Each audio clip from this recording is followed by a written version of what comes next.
Hi guys, welcome back to another video.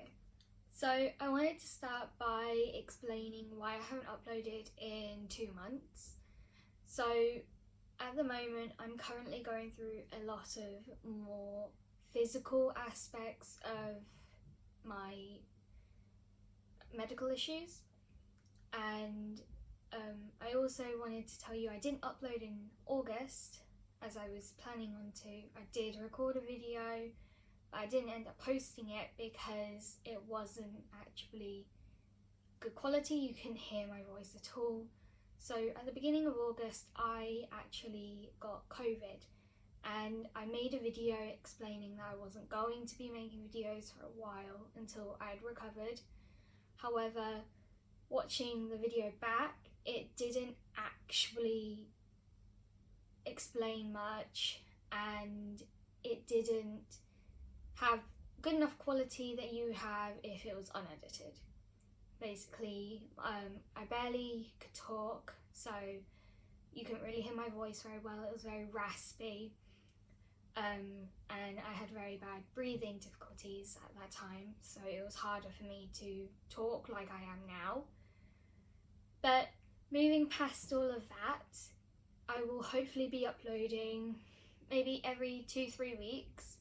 I might do videos before that if they're shorter. Today is going to be a long-ish video. So last video I explained roughly 3 things that I was going to talk about in next videos. One of them were treatments, and I decided to break this down into 2 videos. This one being about the numerous medication I've been on and how many times it's changed. So at first my medication was only the handy dandy paracetamol and ibuprofen. So I started taking these in around December, and I was on them up until around January, February, until my doctors put me on naproxen and pantoprazole. So naproxen is just a stronger version of ibuprofen, and the tablets are a lot bigger, and so I'll show you there. Those are the size of the tablets. The pantoprazole sound just like maracas, stuff like that. So they're gastro-resistant tablets, and what they do is they protect the lining of your stomach against, obviously, naproxen, ibuprofen, inflammatories. Because taking the amount of inflammatory tablets I was, they could cause me a lot of problems, and my doctors had to take me off of those because they did cause me a lot of issues. I wasn't able to go to school for around a week or 2 because I was having very bad stomach and abdominal pains due to my tablets. So that then brought me on to when they said that they were going to put me on a lower dose of naproxen. However, the damage had already been done, so me and my parents, we agreed that I should try a different type of medication, and that brought me to cocodamol. So cocodamol is codeine mainly, but it has paracetamol in it. So at start I was just taking cocodamol, but because of how much pain I was still in, my doctors allowed me to take half a tablet of paracetamol, which would, including the paracetamol in cocodamol, gave me my full dose for the age I am. And they also let me take 2 ibuprofen tablets each with every dose except for my 4th, because you're only meant to take 6 tablets a day for my age. And technically it was just to build up my pain relief, so I wasn't in as much pain as I was just taking the cocodamol. Then I went for a blood test because I had started feeling very tired and fatigued. and just anything would tire me out or make me very faint or dizzy, and I would eventually pass out in some occasions. So I went for a blood test and I had vitamin D deficiency. So what my doctors did was they put me on Vita D3. Vita D3 basically is just liquefied vitamin D. So they put me on the 25,000 IU, and there are 3 capsules in a box, and that's 25,000 IU per oral solution. So I used to take it with orange juice because it masks the taste, but then you obviously get the aftertaste. So I had to take this once a week. So I took mine every Tuesday because it was just a really good day for me to take them Tuesday, and it was just convenient for me. So I'd have to take a box every week, but it'd have to be in the course of a day, and it had to be while I was eating or after I ate something. Otherwise, I would most likely throw it back up. So in the end, during one day, I'm taking 75,000 IU vitamin D solution, and I'm still waiting to go for a blood test to see if it's helped with my vitamin D deficiency. Now, when I did go for the blood test, which told me about my vitamin D deficiency, it also told me that I had really low vitamin B12.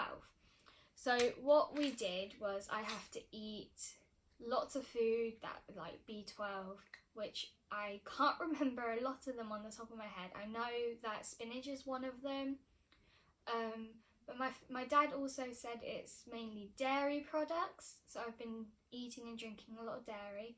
It's a very good excuse to eat chocolate more than normal. So you people out there that have low B12, if it is dairy, get your parents to buy you chocolate and just give them that excuse. Works every time. So because of my B12, we had to also get vitamin supplements because otherwise I would get even more tired and it just wouldn't work, me being in school or just leaving the house. If I didn't have any of these, I'd be bedbound, or worse, I could be in the hospital on an IV drip. So we went out. These are over the counter. If you need vitamins, I do recommend these. So I got the 180 tablets. I take 1 tablet a day. So this is going to last me at least 4 to 6 months, which is pretty good. That means I don't have to fork out my money to get more. They only cost around £2.60. So you can go to Sainsbury's like I did and get the 180 tablets for like around £2.60, £2.90. But you can also get the 60 packs tablets, and that's roughly £1. So when I went, they didn't actually have any of those, so I went for the next best thing, other than getting like the 200 or the 250 one, which was around £5. So in this, you get your vitamin A, D, E, K, C, B1, B2. You also get the B6, the B12, folic acid, biotin, and another one that I can't really pronounce. I'm going to try niacin. Any of you in the comments want to tell me if I pronounced it right, please do. And maybe I will try and say it in the next video. I don't know. See me embarrass myself. That would be very fun. So I'm on them as well. I've been on the VD for around roughly a month or 2. So the Codamol, I have been on that since roughly not December, I'm getting mixed up now, oh god, no, I've been on them for maybe March or April time. So that also brings me into when I went to crutches, because that's when I also got the naproxen, because they thought, oh god, she's gone and done something to herself, she's in a lot of pain, over the counter prescriptions aren't helping, so they did have to prescribe me all that. So what I'm trying to say is at the moment I'm still on the VD, the multivitamins, Cocodamol, the paracetamol, the ibuprofen, and I do take it around 4 times a day. Sometimes I will miss out the morning because I'm very busy, and I will show you guys my morning routine and my nighttime routine, which will include both lots of my medication routines and times.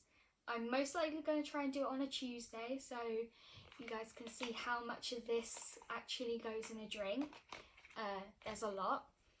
And so I think I will do that in maybe a couple weeks time, just so I can sort some more video plans out. And yeah, I guess I'll see you guys next time. Bye!